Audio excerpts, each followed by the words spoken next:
Assalamualaikum warahmatullahi wabarakatuh. Alhamdulillahirabbil alamin. Pada pertemuan kali ini, kami dari kelompok 11 ingin menyampaikan sedikit materi dari makalah yang kami buat.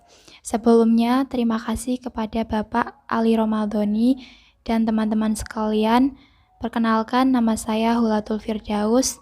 Saya sebagai moderator dan saya akan memperkenalkan anggota saya. Yang pertama ada Ismatun Hasanah, yang kedua Indra Hadi Saputra, yang ketiga Lailatul Zulfani.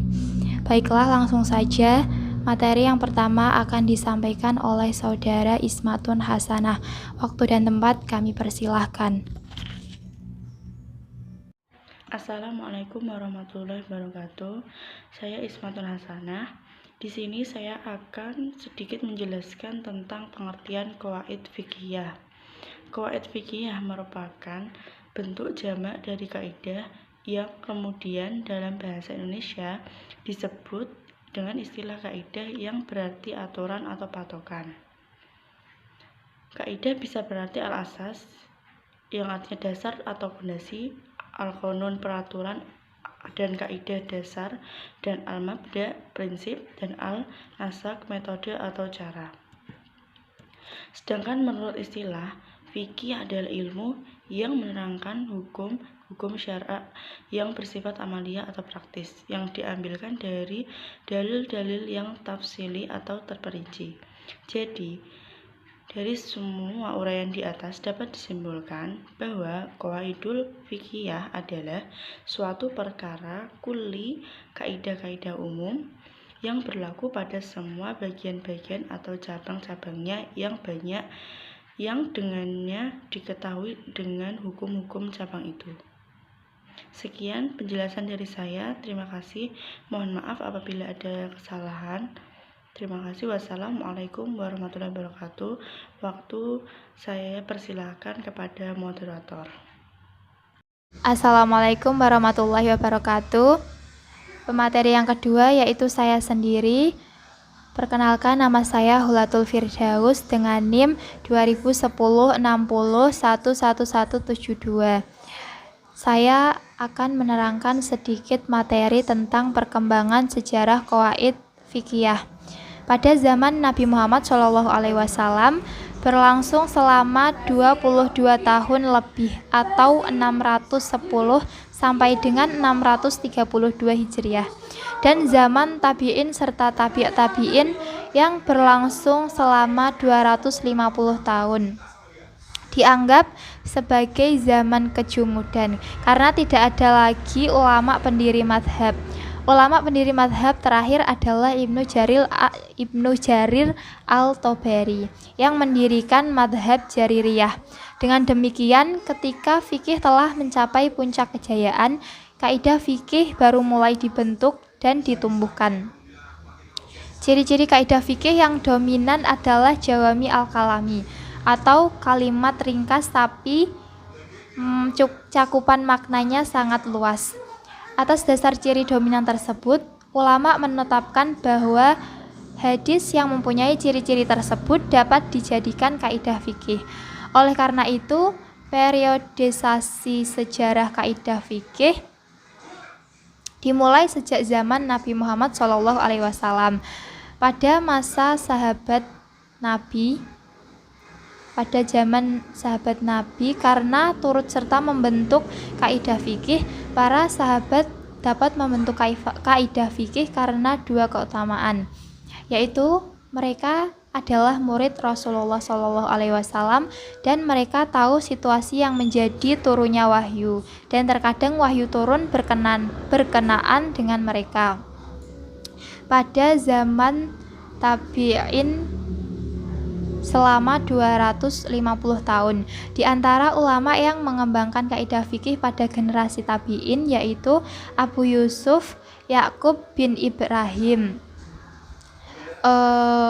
Ulama berikutnya yang mengembangkan fikih yaitu Imam Asy-Syafi'i.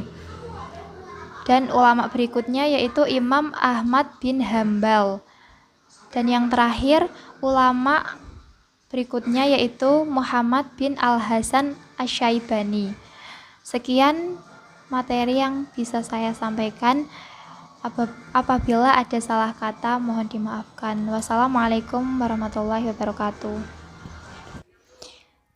Materi yang ketiga akan disampaikan oleh Saudara Indra Hadi Saputra. Waktu dan tempat kami persilahkan.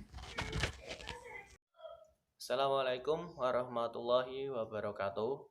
Terima kasih kepada moderator yang telah memberikan waktunya kepada saya. Perkenalkan, nama saya Indra Hadi Saputra, NIM 20106011176. Di sini saya akan menjelaskan materi sistematika qawaid fiqhiyah. Pada akhir era kodifikasi, maqsid al-fiqhiyah akan banyak kita temukan pada kitab para ulama, di mana mereka membagi qawaid pada kaidah asasiyah dan ghairu asasiyah. Kaidah asasiyah adalah ilmu kaidah utama yang tidak dipertentangkan oleh ulama mazhab tanpa ada yang menyelisihi pendapat lainnya. 5 kaidah utama itu adalah: 1. Segala perkara tergantung tujuannya. 2. Kemadharatan harus dihilangkan. 3. Yakin tidak bisa dihilangkan oleh keraguan. 4. Kesulitan dapat menarik kemudahan. Dan 5. Adat atau kebiasaan bisa menjadi hukum. Dari kelima kaidah asasiyah ini kemudian bercabang kaidah lainnya yang saling berkaitan.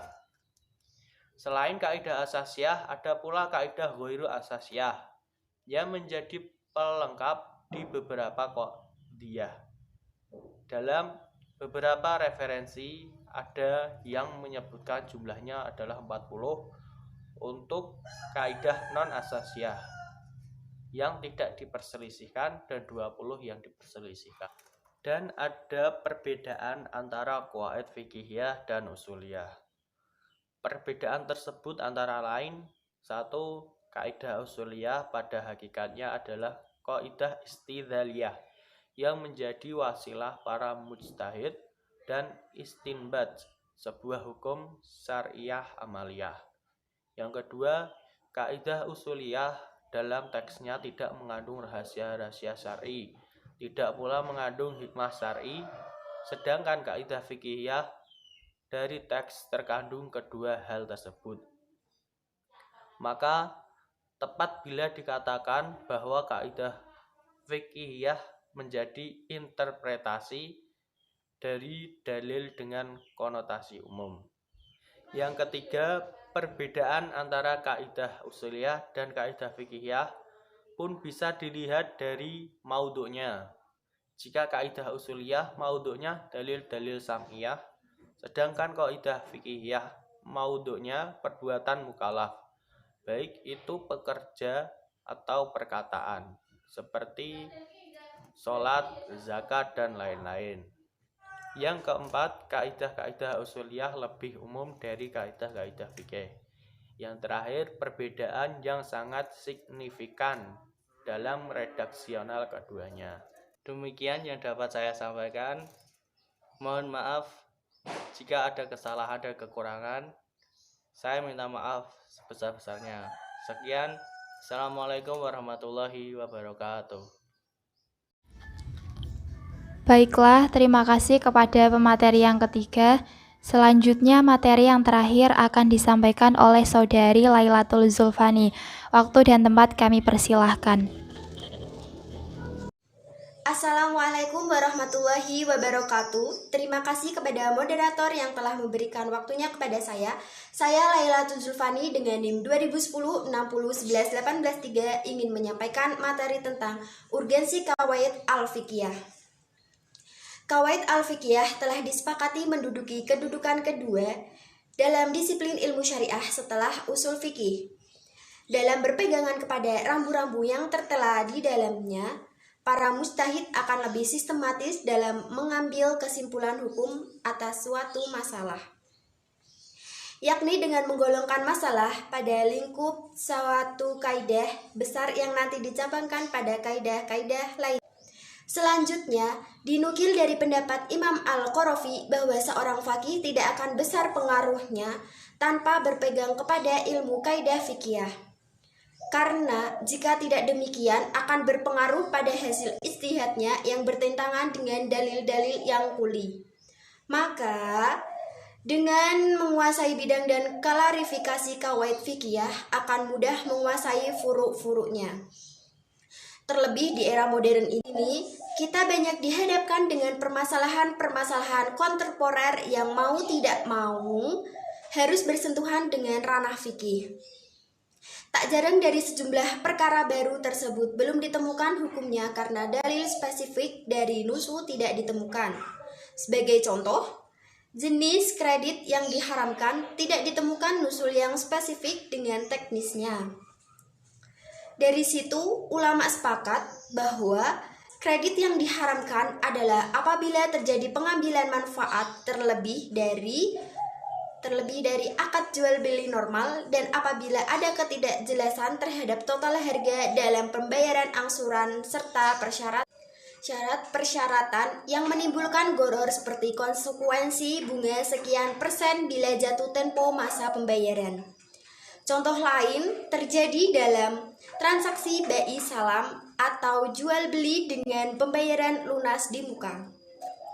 Ketika barang tidak sesuai pesanan, maka syariah mengatur adanya khiyar atau opsi untuk mengakhiri atau melanjutkan akad dengan konsekuensi jika melanjutkannya maka si pembeli menanggung kerugian. Khiyar merupakan suatu sistem yang dirancang dalam transaksi untuk melindungi sebuah pihak agar tidak ada yang dirugikan atau merugikan. Atau pada seorang yang mengatakan, saya hibahkan benda ini, nanti diganti dengan uang. Transaksi di atas secara lafal adalah hibah barang, tetapi secara teknis bermakna jual beli. Maka penilaian transaksi bukan dari lafal melainkan makna. Transaksi di atas adalah transaksi jual beli, bukan menghibahkan. Maka jika dua orang pelaku muawalah atau lebih berselisih tentang suatu hal berkaitan dengan akad muawalah seperti jual beli, sewa menyewa, gadai akad di bank atau lain-lainnya, maka berkepihakan diberikan kepada yang lebih kuat alasannya sesuai prinsip dalil. Dengan demikian dapat disimpulkan bahwa kawaid al-fiqhiyah merupakan komponen penunjang terpenting bagi mujtahid, mufti, dan faqih dalam melakukan metode istibah, ahkam, atau interpretatif hukum syariah. Bahkan tak dapat dilakukan lagi penguasa terhadap ilmu ini merupakan tolak ukur kematangan ilmu sang mujtahid. Terima kasih. Waktu dan tempat saya kembalikan kepada moderator.